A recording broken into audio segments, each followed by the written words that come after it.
Hello everybody, my name is Sage, and today I'm going to tell you about the strangest cryptids I could find from each state in the US. America is a huge country and has so many types of ecosystems and environments that basically anything could find somewhere to live out here. We've got mountains, deserts, forests, tundra, and even rainforests somehow. So without delaying any longer, let's get into it. I'm going to be going through each state in alphabetical order and giving an overview of the strangest cryptid I could find from each one.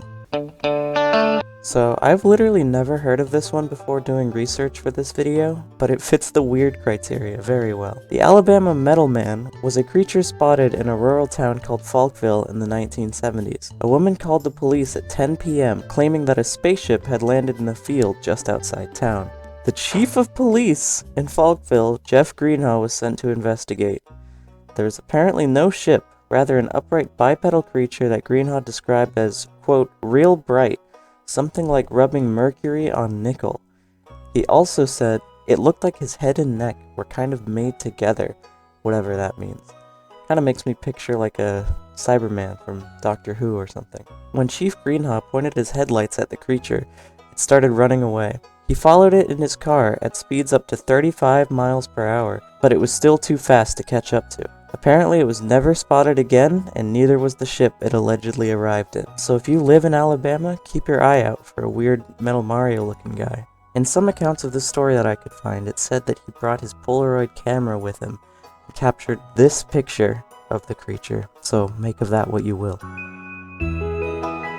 I couldn't find many actual cryptids for Alaska, mostly stories of creatures from Native American folklore, but I did find some very funny stories about people seeing giant birds. So in 2002, many people began reporting sightings of giant birds to the local news. One man, Moses, however you say that, recalls working on his tractor when he looked up and saw what he thought was an otter plane, a type of old single-engine plane common at the time, until it turned, revealing its bird-like silhouette. Another man, John Booker, provided this wonderful quote about the phenomenon. There's this big bird. He's really, really big. You wouldn't want to have your children out. Giant birds are a fairly common type of supernatural sighting, but the reason I chose this example for Alaska is because of the ridiculous quotes from these guys. Like, they're just so matter-of-fact. I just went, yup, there was this bird, and it was real big. Not much else to say about it. One of the stranger Arizonan cryptids is also one of its best known. Mogollon Rim is a roughly 200-mile-long canyon in the northern part of Arizona.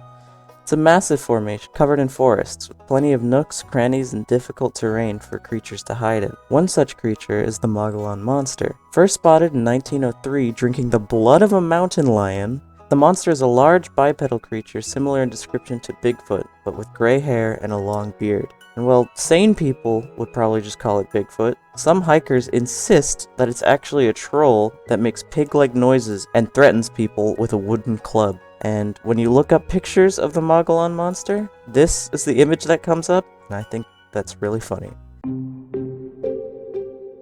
Among Arkansas's many claims to fame, hillbillies, Walmart, Bill Clinton, and small towns with funny names, according to Google, is the gauro, a species of 20-foot lizard that hide in cave systems in the northern part of the state. These things have been reported as far back as the 1890s, when a man allegedly killed one and sent its remains to the Smithsonian.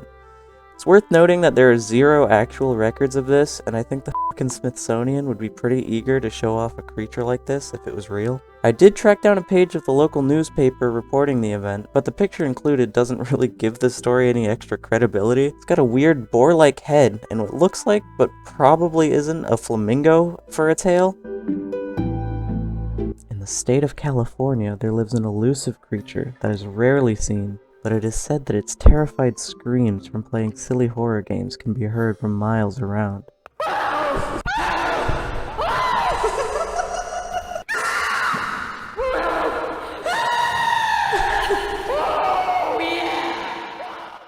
Alright, but in all seriousness, this might be the most insane one I've managed to find.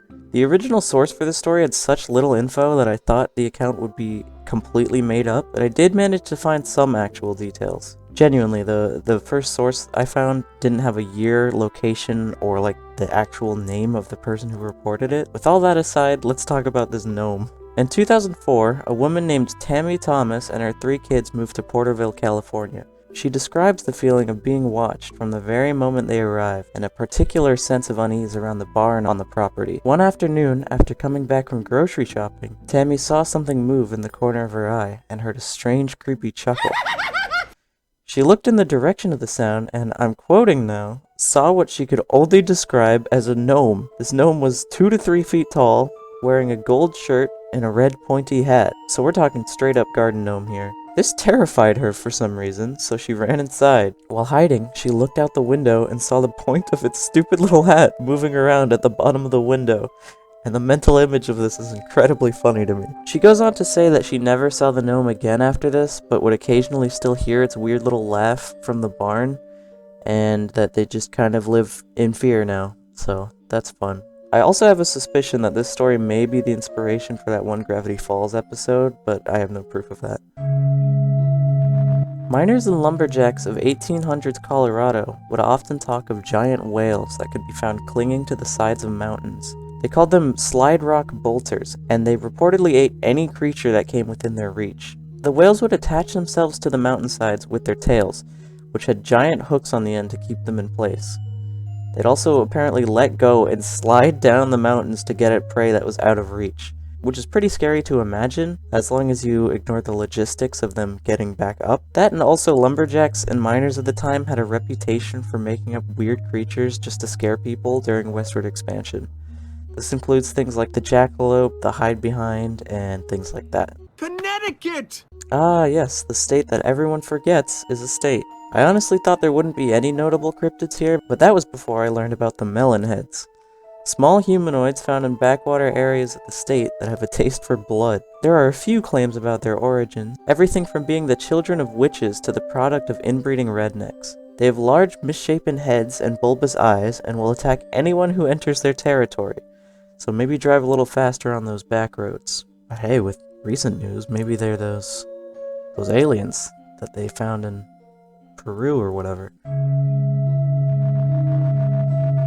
Delaware is even smaller than Connecticut, and stories of weird creatures are even more sparse, so I'll go over a couple of small ones I found. I found a thread online asking Delaware residents if they've seen anything in the vein of cryptids or weird creatures, and a relatively common answer was people seeing strange things in the sky, like multiple accounts of UFO sightings. I found another story from Blackbird Forest in the same thread, with multiple corroborators confirming that Blackbird is in fact weird. Like all good stories, this one begins with a group of friends driving into the woods to smoke some weed. Eventually, they start hearing footsteps around them, in all directions, and they're getting closer. When they turn on the headlights of the car, they were surrounded by people similar in description to the men in black. But the fact that there were so many of them makes me picture like Agent Smith from The Matrix. This group didn't discuss it again for years, but when they did, they all confirmed that they saw the same thing. Despite maybe being the single most infamous state in the US, I was let down by Florida's selection of cryptids. Everyone's heard of the skunk ape, and reports of living dinosaurs are pretty stupid, even though I admit they probably would be in Florida if they are anywhere. There is one that I find pretty funny though, and that's the St. Augustine monster. Strange blob-like carcasses washing up on the shores of beaches is a weirdly common thing in history, so much so that they have their own name. Globsters. I wouldn't even mention these if it weren't for one account I read in a book called Chasing American Monsters while researching. A bloated, blobby corpse of a deceased creature washed up on the shores of St. Augustine in the 1890s and mystified the people of the time. Modern analysis has proven this to be the remains of a dead sperm whale, as always. However, this book goes on to say that, quote, no one knows for sure what the St. Augustine monster was. Yeah, we do. It may be Cthulhu. And that's the kind of insanity I'm here for. Originally, I was going to talk about Hogzilla for the Georgia segment, an alleged 12-foot-long, 800-pound hog that was hunted in Alapaha in 2004, but that turned out to be real. So instead I'll tell you about the beaver shark, a small but dangerous creature that has been spotted in Pine Mountain. Some say that it has the head of a beaver and the body of a shark, yet others say it has the head of a shark and the body of a beaver. While it usually keeps to itself and only eats fish or turtles in deep water, many local summer camps use the creature as a warning for kids to stay within safe water, or else they'll be bitten by the beaver shark. There are also these really cool, totally real pictures of it online. Hawaii is a really interesting state with tons of unique folklore, but my favorite is definitely the night marchers. They're said to be the lingering spirits of ancient Hawaiian warriors, essentially guardians of the chief or king. The night marchers emerge from the ocean on holidays that honor certain gods and march to old battlegrounds, floating in the air, never leaving a trace of their presence. Witnesses describe hearing chanting, drums, and the sound of conch shell horns being blown, and the scent of death in their wake. It is believed that observing, defying, or otherwise trying to hinder the marchers results in death, and should you find yourself in their path, you must show obedience by laying face down and hoping they pass over you.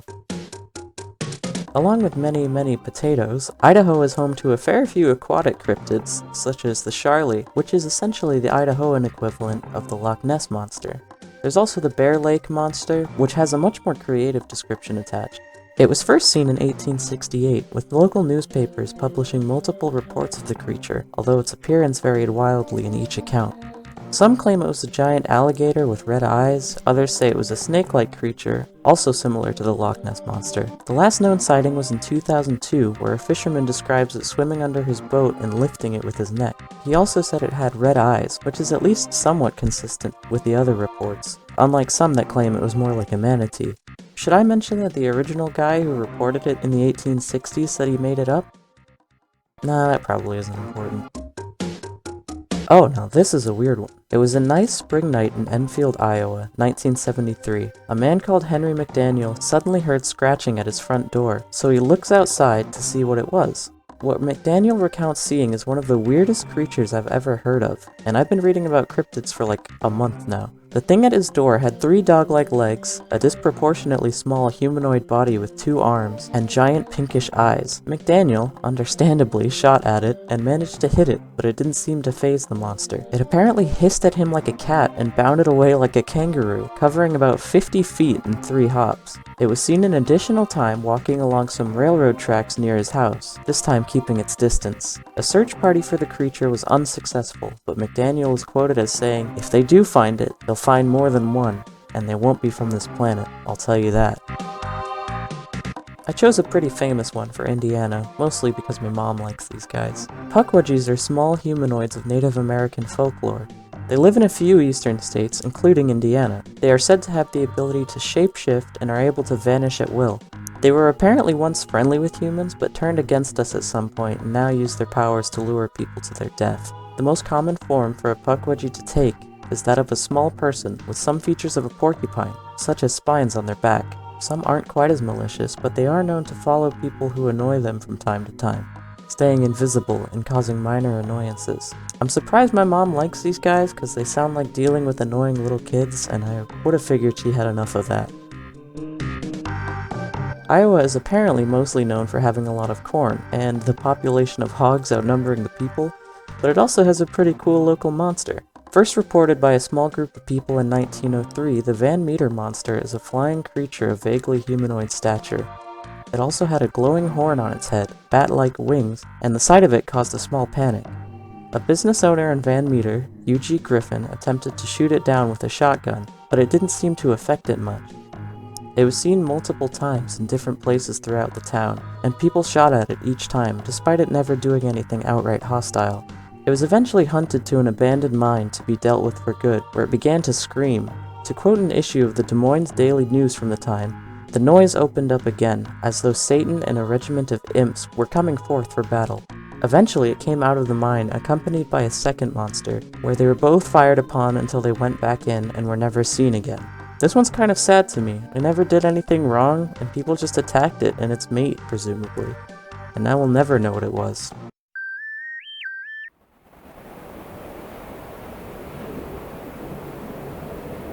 Kansas is another state with fairly uninteresting cryptids, so I'll have to fall back on something well known here. The dogman has been increasingly popular in the last couple years, and I think it has to do with how funny the pictures of it are. Although it was most famously spotted in Michigan, dogman sightings have been reported in many states. It's frequently described as a bipedal canine creature ranging from 7 to 8 feet tall, essentially a night form lichen rock.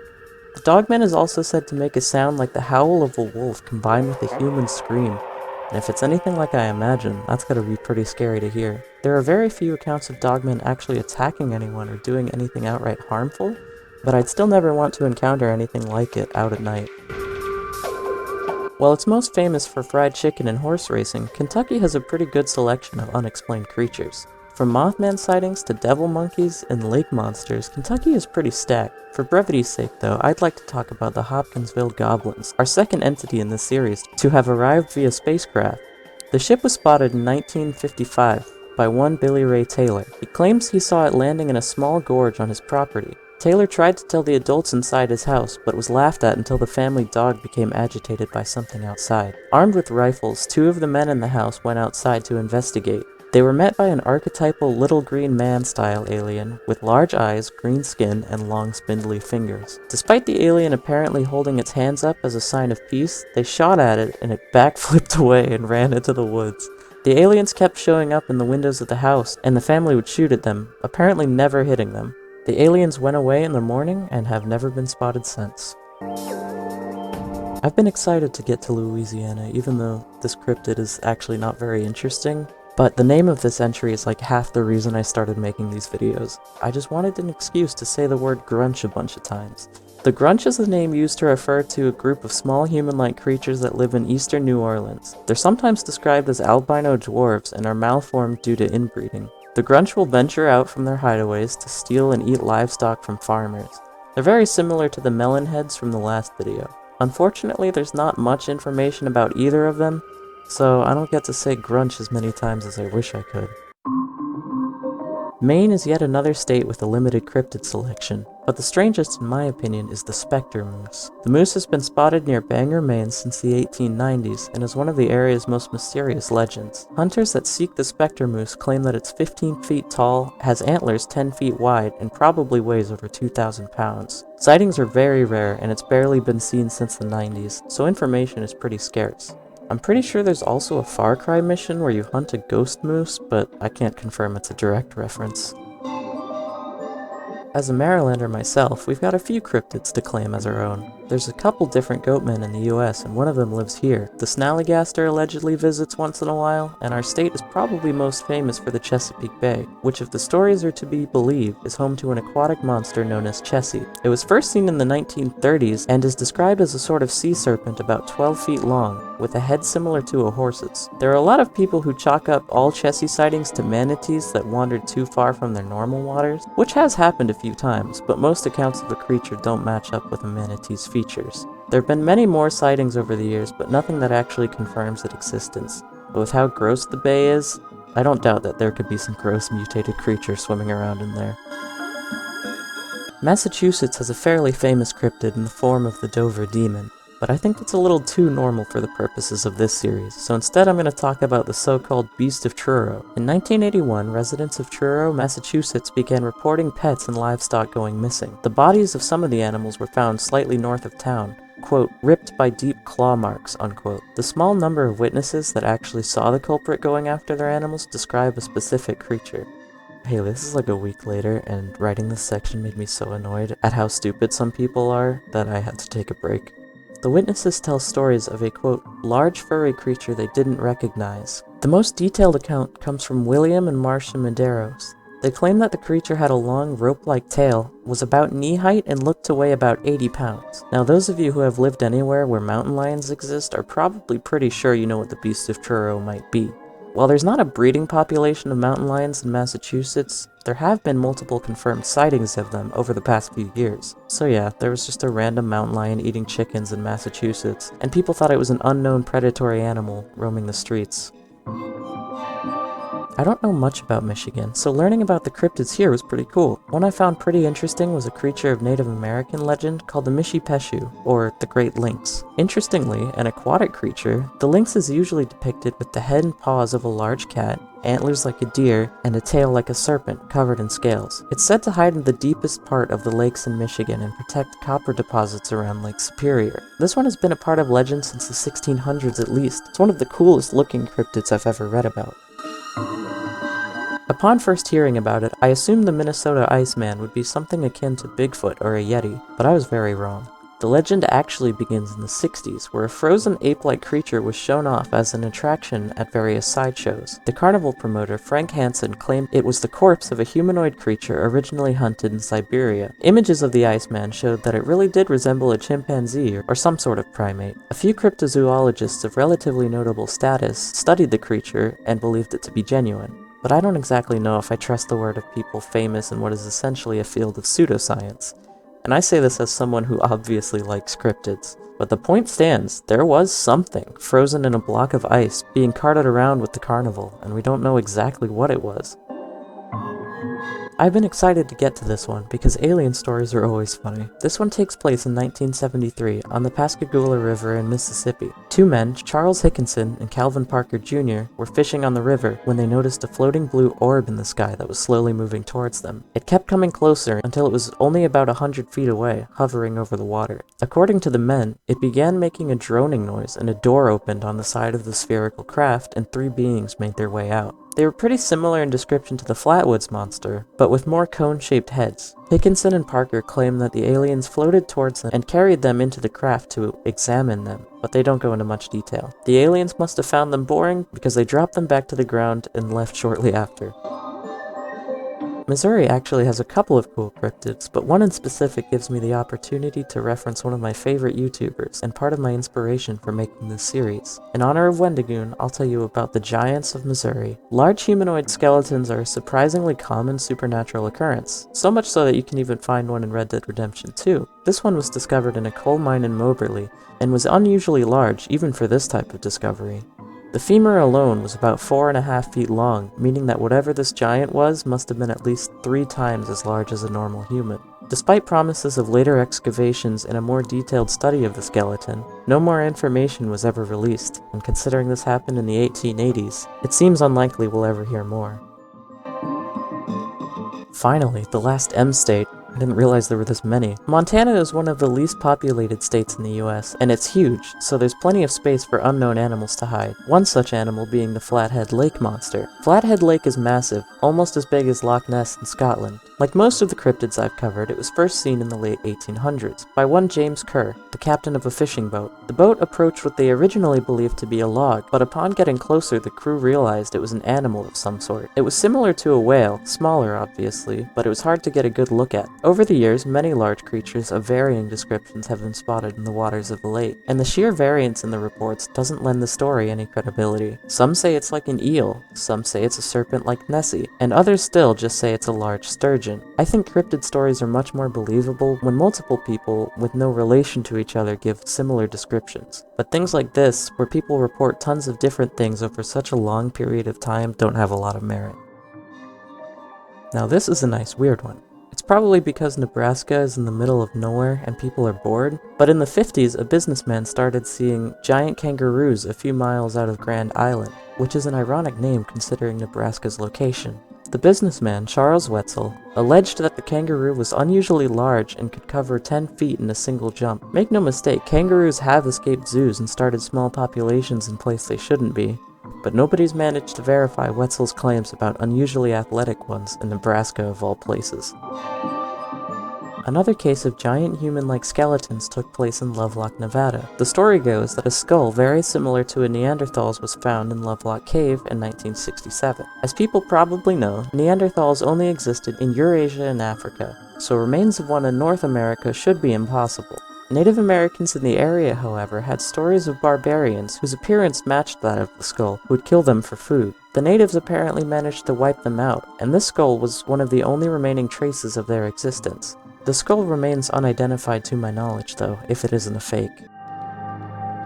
New Hampshire is a very small state, but it's covered in forests, making it the perfect place for wood devils. They're tall, thin humanoids, like the hide-behind, that live in the deepest parts of the woods. They're known to stand incredibly still, blending in with the trees. If spotted, they can run incredibly fast. Wood devils are seemingly not hostile, and reports mostly describe them watching from a distance and hiding when noticed. This one I can definitely imagine myself being afraid of. For those of you who don't know, I'm really afraid of things like wendigos and skinwalkers, so a tall creepy figure lurking just out of sight in the woods is like the perfect combination of things to scare me.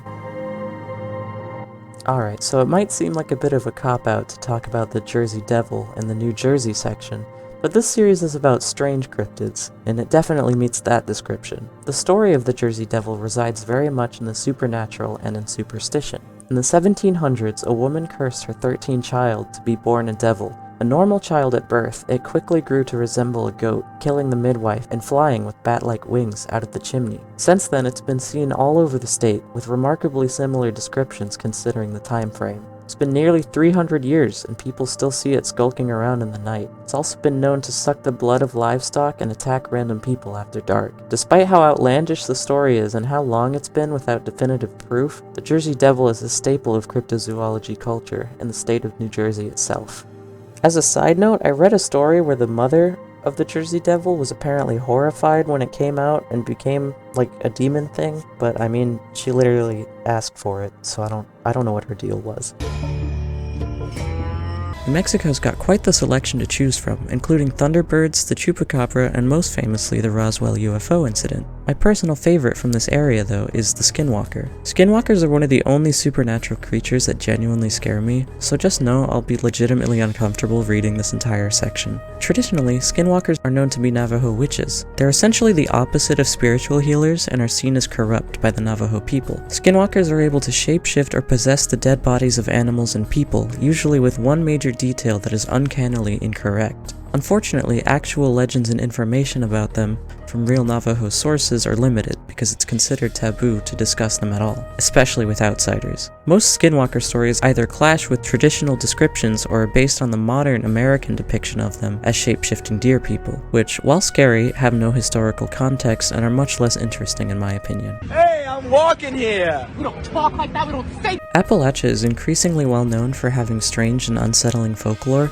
and the scariest one, in my opinion, are the wild men. They're not specific to New York. In fact, they've been reported in most of rural Appalachia since the 1800s. For years, hikers in remote parts of the state have recalled hearing footsteps, heavy breathing, and other unsettling noises behind them on trails. A pretty famous story that is speculated to involve the wild men is that of Eloise Lindsay, and this is pretty recent too, happening in just 1989. While hiking, Lindsay became paranoid that she was being followed and hid in the wilderness for 2 entire weeks. She reported all the previously mentioned hallmarks of encounters with the wild men, the scariest being the heavy breathing behind her. Eventually, Eloise failed to finish the hike when she said she would, prompting search parties to be sent out for her. It took 2 weeks for her to be found, but when she was, Eloise recounts being stalked the entire time by some sort of animal, or more likely a person based on the sounds she describes, and the endurance-based hunting. Areas of North Carolina and Georgia are, or used to be, home to some of the strangest beings I've ever read about. A Cherokee legend, the Moon-Eyed People were a mysterious race of small, bearded people that were known to build stone structures. One such structure attributed to the mysterious race is that of the Fort Mountain Wall, located at the northern end of Georgia where it borders North Carolina. The origins of the wall are heavily disputed. There are those who believe it may not have been built by human hands, rather the hands of the Moon-Eyed People. Some have attempted to rationalize these stories by proposing that the Moon-Eyed People were actually the Welsh prince and explorer Madoc and his company, though Madoc himself is certainly more folklore than fact. It is pretty funny though to imagine the Cherokee being so amused at the thought of Welsh people that they thought they were a mystical race of dwarves.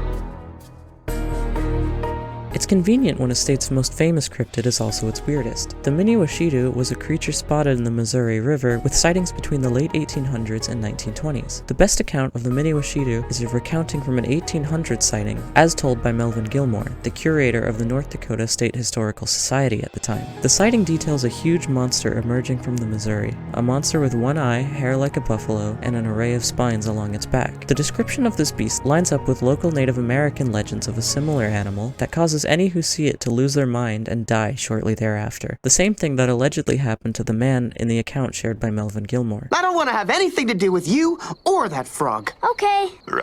Ohio is yet another state I've been excited to get to because it's the location of one of my favorite cryptids, the Loveland frogmen. Spotted relatively recently, for this series, the frogmen were first seen in 1955. The original sighting took place very early in the morning when a man driving noticed what looked like 3 humanoid figures on the side of the road and stopped to offer offer them a ride. Upon getting closer though, he realized that they were under 4 feet tall, had green skin, and webbed hands. Strangest of all though, they had the faces of frogs. This particular sighting recounts one of the frogmen drawing some sort of wand and waving it threateningly, which made it begin producing sparks and is what finally caused the man to flee. This is one of my favorite cryptids because I love the idea of there being a race of magical wizard frogs in one of the otherwise most boring states in the US. Oklahoma might be a landlocked, borderline desert, but that somehow hasn't stopped legends of large aquatic life from taking root in its folktales. The modern iteration of the monsters from those tales is known as the Oklahoma octopus, a species of large octopus said to inhabit multiple lakes across the state. They're also known to snatch swimmers from the surface of the lakes and drag them to their underwater lairs to feed. What is that, a woodpecker? I'm gonna be completely honest. Oregon has the least interesting cryptids out of any state so far, which is really unfortunate, so I'll have to leave you with the words of the most famous monster associated with Oregon. Remember, reality is an illusion, the universe is a hologram. Buy gold, buy! Come get some grains, friend. Pennsylvania is home to an all-time classic cryptid, one of the funniest and strangest in this series. There's no complex story or unsettling legend when it comes to the squonk. Just comedy and a little bit of tragedy. The squonk is a creature first reported in the 1910s and is described as a pig-like creature with loose, wart-covered skin that cries endlessly because of how ugly it is. It does seemingly have some supernatural abilities in that when it is tracked down, it has been reported to dissolve itself in a pool of tears and reappear somewhere else. It's most commonly spotted right after sunset and early nighttime, so those of you in the Pennsylvania area, keep your eyes and ears out. It seems today. I was surprised to find out that the smallest state in the US actually has a fairly interesting unexplained animal in the form of the Block Island monster. In the mid-90s, a fishing boat near Block Island was pulling a net from the water as was routine, but something unexpected came with it. When the net surfaced, it was entangled with the skeletal remains of a large snake-like creature, at least 14 feet in length. At the time, it was deemed to be the carcass of a basking shark, but sharks don't have skeletons in the same way that snakes or other animals do, so that seems unlikely to me. Unfortunately, while the skeleton was on display for the public, it was stolen and has never been found since, so a conclusive analysis seems unlikely. Behold the Underminer! Underneath the University of South Carolina lies a network of maintenance tunnels, jokingly referred to as the catacombs. The tunnels seemingly branch out into the surrounding city of Well, but very little of note generally takes place inside, save for an event in 1949. Two students exploring the tunnels claimed to have witnessed what looked like a man dressed in silver aimlessly wandering the tunnels ahead of them. The man seemingly didn't notice them when he opened a manhole cover and climbed further into the depths of the catacombs. The next year, an officer on campus had a much closer encounter with the mysterious tunnel-dwelling man that would paint a much more interesting picture of the situation. While patrolling the tunnels, he ran straight into the silver figure and got a good look at him. The man had pallid gray skin and a third eye on his forehead. The officer very quickly called for backup, but the three-eyed man had slipped away by the time backup came. As you can imagine, tales of a strange three-eyed silver wizard in the tunnels under the college was attractive to students looking for a thrill, and very quickly became a method for hazing, and a popular subject of dares, even leading to one student allegedly being hit with a pipe by the three-eyed man. The college obviously denies the possible existence of the tunnel wizard. South Dakota is a large state comprised mostly of plains and badlands, making it very easy for creatures to stay hidden from human eyes. What we'll be discussing though is interesting in that it is most often seen in a place definitely touched by humans. Some that travel a certain remote stretch of Route 66 occasionally tell tales of an odd ghostly light that drifts strangely in the distance. These stories were so prevalent that a museum dedicated to the quote-unquote spook light or ghost light was built, including a small, notoriously out-of-focus telescope built into the wall, promising tourists their chance to see the ghost light. A skeptical Robert Gannon brought his own telescope to the location in 1965 in an attempt to prove or disprove the existence of the phenomenon. Upon setting it up and getting the light clearly in focus, it was determined to be the headlights of cars driving in the distance. Man, I hate Tennessee because, first of all, it's Tennessee. It's been a bit since I've gotten to discuss a creature that genuinely unsettles me, so this entry for Tennessee is almost a nice change of pace. This cryptid is quite similar to the crawler creepypasta, which by the way, terrified me as a kid. You know the story. Isolated cabin, screams in the night, noticing weird things in the morning, all the classic hallmarks of crawler stories. This story, however, has an extra scary twist. A man living with his family in their farmhouse in the 1920s began hearing screeching and rustling outside of his home at night and went to investigate after a few nights of the disruptions. He followed the screaming into the woods until he was turned around and lost, though eventually he found himself right back at home and realized the screams were now coming from his family, who had been violently attacked and killed while he wandered the woods. This creature, known as the White Screamer, is now a local folk legend, and definitely an effective motivator to stay out of the woods at night. Magic stuff, come to me. Being a border state, Texas has an interesting overlap in cultures, and therefore an interesting combination of folklore and superstitions. The legend of La Lechuza is popular all across Mexico, and has spread to places like Texas as well. La Lechuza means the owl, but in this context it's usually taken to mean the owl witch. In a tale as old as time, the origin of the owl witch is with a woman practicing magic and being discovered and put to death. Her magic kept her alive, although she was no longer exactly human. She is said to take the form of a woman in the day and a large, almost harpy-like owl at night. According to people who have spotted her, the owl is 7 feet tall, with a 15-foot wingspan and is strong enough to carry away a grown adult. Like most supernatural folk stories, concrete details are sparse, and La Lechuza doesn't exactly have an agreed-upon criteria for her victims. The story reminds me a lot of being a kid and accidentally discovering lost tapes at 2 a.m. It was the Death Raptor episode, and it was the first time I was exposed to actual horror, and it being a found footage cryptid show explains a lot about me in hindsight. I survived because the fire inside burned brighter than the fire around me. This entry for Utah is a little bit silly, but I guess that's not unheard of in this series. This isn't even exactly a cryptid, but it's just such a weird story. So apparently, in the 1890s, a businessman called James Wickham had the brilliant idea to import whales to put in the Great Salt Lake, so that Salt Lake City could have a steady and local source of lamp oil from the whale fat. They were intended to be confined to a small spot of the lake, in a pen of sorts. Within 20 minutes, the whales had escaped and were out of sight. For those of you who don't know or don't live in America, the Great Salt Lake is enormous, as in, you'll never see those whales again enormous. So their escape led to numerous sightings over the years, up to 50 miles from where they had escaped. Also, if you're questioning whether it would even be possible for whales to survive in the lake, that's good, because the salt concentration is way too high, making this basically a certain hoax. Vermont was the last state I expected a genuinely cool cryptid from, but that just makes it more special. This creature, known as the Offal, was first seen in the early 1900s near a sawmill in Richford. On the rooftop of a nearby building was perched an animal that resembled a manticore or chimera of Greek mythology. For a time, the Offal was known to fly over the town on 20-foot wings, causing farmers to worry for their livestock and making everyone else just as paranoid. Most unsettling of all, the Offal would land unnoticed on people's rooftops and just watch them. Sightings continued all throughout the 1920s, but eventually stopped. But this cryptid was a big deal for a while. Apparently even H.P. Lovecraft paid a visit to the town hoping to see it. Yeah, I like my moped. I'm gonna hold off on Virginia for right now, because West Virginia has enough cryptids for 2 states, and they're shared across both of these states pretty much. To give one of the greatest superheroes of all time a bat!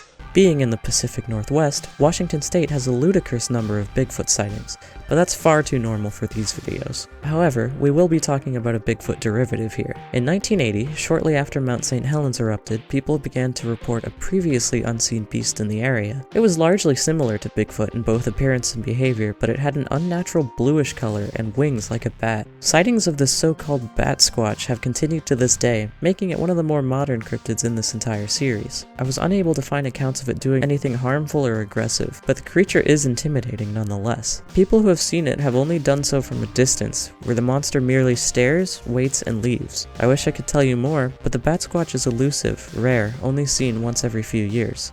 West Virginia. I don't know why, but West Virginia is like a cryptid hotspot, so we're gonna do a lightning round of 3 cryptids here. Number 1 is of course the Mothman, the second most famous cryptid of all time, right behind Bigfoot. He was seen originally in the 1960s in the TNT area just outside of Point Pleasant. Sightings have proliferated into neighboring states and continue to this day, with a large increase in 2017. Mothman is a large humanoid creature covered in hair and with an enormous wingspan. Mothman has a reputation as a harbinger of negative events, after sightings spiked right before the collapse of the Silver Bridge. Number 2. During the extraterrestrial craze of the 1950s, a strange event took place in the town of Flatwoods. A light shot across the sky one night and landed in the field of a local farm. Upon investigation, a crater surrounded in mist was discovered. The next morning, reports of a bizarre creature began popping up around the county. Witnesses describe a biomechanical creature with a spade-shaped head and a metal dress-like exterior. The creature briefly attracted widespread attention to the small town of Flatwoods and remains a staple of the town's tourist culture to this day. Number 3. Returning to Point Pleasant's TNT area, there are rumors of another supernatural being that shares the location with the Mothman. The sheep-squatch, first seen in the 1990s, was a large bipedal creature with wool like a sheep and a head similar to a goat or ram. It's been spotted many times in the years since and is so imposing that it's often mistaken for a white bear. I'm not really sure why West Virginia specifically is such a magnet for weirdness like this, but it's so prolific that it almost feels like the real-world equivalent of Gravity Falls or something, right down to the tourist trap cryptid locations. Cheese for everyone! Unfortunately, there are no cheese-related cryptids in Wisconsin, but there are some people who have supposedly encountered trolls and gnomes in the Devil's Punch Bowl formation. The trolls hide in caves around the formation and are said to bring misfortune to those who make jokes about them. Besides this, they mostly keep to themselves and can be placated by offerings of Skittles and other candies. The gnomes are significantly rarer and have been sighted much less. The few sightings there are, though, describe them as very archetypal, as in little men with white beards and pointy red hats. These gnomes are also said to live in the caves and small tunnel systems within the Punch Bowl. At last, here it is. The final state in the US. While I wish I could put something really weird or cool here, Wyoming unfortunately doesn't have a particularly great population of unexplainable fauna. They do, however, have a high concentration of the more mundane, well-known cryptids, such as jackalopes, and supposedly a surviving species of direwolf. Slightly more interesting than either of these is a small mummy discovered in the 1930s. There's much debate as to its origins and whether or not it's even human. The mummy was only a foot tall, but had a face resembling an old man. Some believed it to be a species of small humanoid of Native American legend that used to torment the Shoshone tribe, while others believe it to be the remains of an unfortunately malformed infant. Unfortunately, it was sold and lost in the 1950s, preventing further scientific analysis.